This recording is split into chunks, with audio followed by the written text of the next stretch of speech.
A night of drama on the football pitch here at Tynecastle, with Celtic pushing Rangers all the way in the Championship.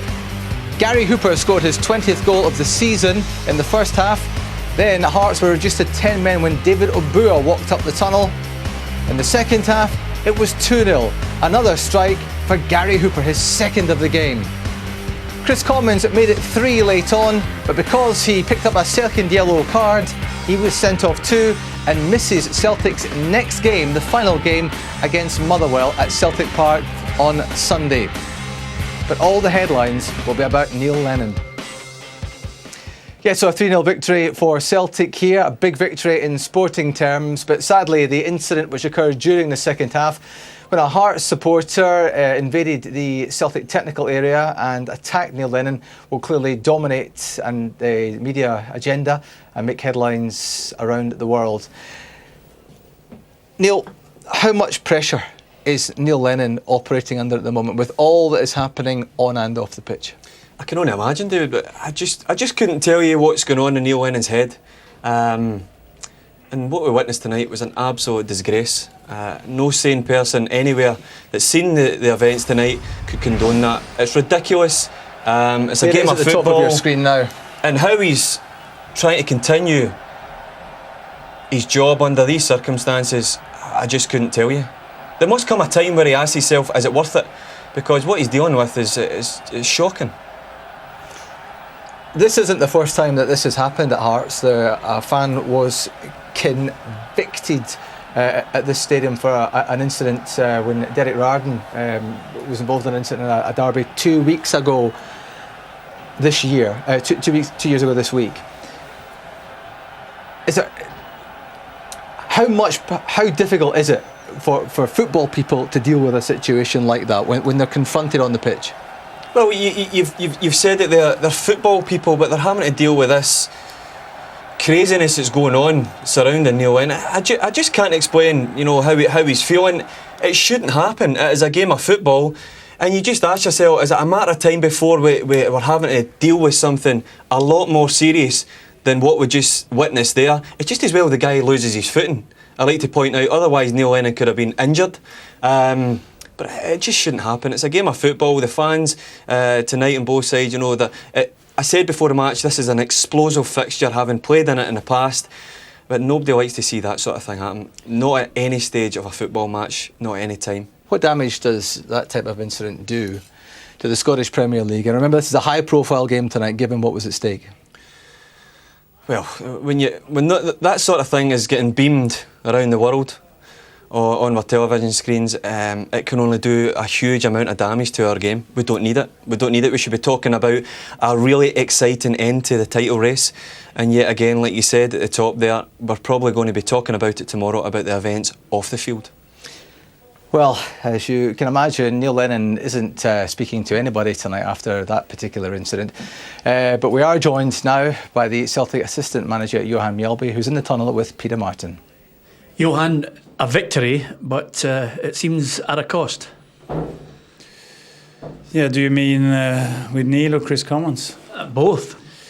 I had to say the team was absolutely magnificent and brilliant and did their business, and we took it to the final day of the season. What happened to Neil is just it's a dark day for Scottish football. It's an absolute disgrace. I've never seen anything like it, and obviously he's a bit shaken, but okay. What was going through your mind when you saw it out of the corner of your eye? No, I just saw someone coming there, and obviously we didn't react at first, but we were obviously a bit shocked, all of us, and because Neil's been under death threat, and obviously, what can he do? The guy could have had anything in his hand, so no, shocking. Have you ever witnessed anything like it in football in your playing days as well? No, I haven't. I haven't, and not at this level, definitely not. How difficult is it for Neil now when you have a physical challenge on him at a ground and there's been death threats, as you mentioned? How difficult is it for him to stay focused and continue? I don't know. Obviously, it's only been a few minutes after the game has finished, and I haven't really had time to speak to Neil. And it's hard to say. We all know that he's a strong character, but how much can a guy take? So yeah, we hope obviously that he's going to be in good mood later on tonight, but I really don't know at this given moment. Are we now in a situation in Scottish football where it could be so much security surrounding managers when they get involved in a 90-minute game because of the threat from fans in the stands? Yeah, of course we have to look into it. I mean, this can't happen again, that's for sure. And we all want obviously the game to be played nicely on the pitch, but you know we all need to be secure in our jobs as well. So this is something we definitely have to investigate and look into. Thanks for your time, Johan. Yes, thank you. Shocking was how Johan Mjällby described that there. He's talking about the security afforded around the dugout area, around the technical area. Do we now have to completely remove supporters from around the pitch? You hope not, because it is an absolute minority that it's taken it that far. Tynecastle is such an intimidating place to come and play when you're an opposition player. And what makes it special, Dave, is because the fans are so close to the pitch. But you know, how do you protect that? How do you have that sort of atmosphere everybody raves about, and then have that element of some guy just taking it upon himself to jump the barrier to attack someone on a football match? How do you stop that? I don't know the answer to that question. But the police are going to have to investigate this. They're going to have to do something very serious about this incident, because it just can't happen in football, because it's, Big Johan's right there, it's a dark day in Scottish football. Well, Neil, while you were talking there, I've just been handed a statement from the Heart of Midlothian Football Club reacting to that incident. And it says that Hearts can confirm that a full investigation into events which took place in the second half of tonight's game against Celtic is now underway.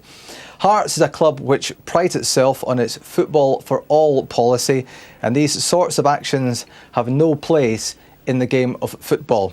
We will give our full support to the stewards and police authorities in the ensuing investigation into the events at tonight's match. And clearly Lothian and Borders Police will certainly have work to do there, not to mention the Procurator Fiscal in the morning. Can I get you to react to that statement there, that statement of intent from Hearts? Oh, it's the very least they can do. Hearts can't condone that. No one can condone that. And it's absolutely right that the matter will be investigated. It's a real shame, because I think Celtic on the pitch tonight showed a real defiance that they weren't going to just hand the title over to Rangers. They were going to take it to the last day. And a lot of respect and a lot of praise should be given to the Celtic players, because they were up against it tonight. It was always going to be a difficult match. They went about the job. They done the job. They played some nice football, scored some great goals, and took it to the last day of the season.